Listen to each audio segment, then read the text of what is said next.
Hello everyone, welcome back to our channel. In this video, I'm going to show you on how you can transfer crypto from MetaMask to Binance. So the step number one is to get deposit address from Binance. So in your Binance application, just go to funds or wallet, then choose deposit. So you just have to select the specific crypto, like for example, ETH, and the network as well, which has to match the MetaMask, usually ERC20 or BNB Smart Chain. So just take note that the network selection on Binance must match the network MetaMask is set to.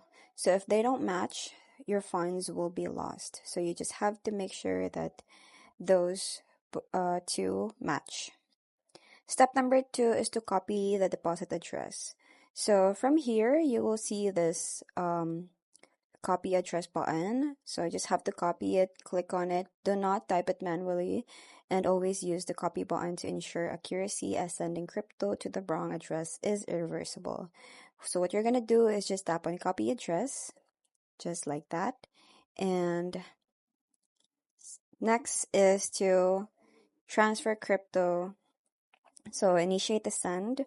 So from here, you will you will see a send button. So open your MetaMask wallet, ensure that you're on the correct network, which is matching to the Binance, and just tap on the token that you want to send, like for example, the ETH. Then tap on the send button, just like this. And next is to paste the address and set amount. So from here, just paste the Binance deposit address into the recipient field. Just like what we've copied earlier, just enter it there and enter the amount as well, and review the gas fee.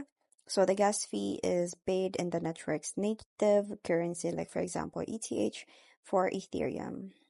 And last step is to confirm and complete. So this is the final confirmation. So you just have to swipe or tap to confirm the transaction on MetaMask. So swipe or tap confirm on the MetaMask confirmation screen. So the transaction will be broadcast to the blockchain. So you just have to wait for a few minutes for the network to confirm the transfer before checking your Binance Spot wallet. So that's pretty much it. I hope you find this video helpful. Thank you for watching, and I'll see you in my next one. Bye!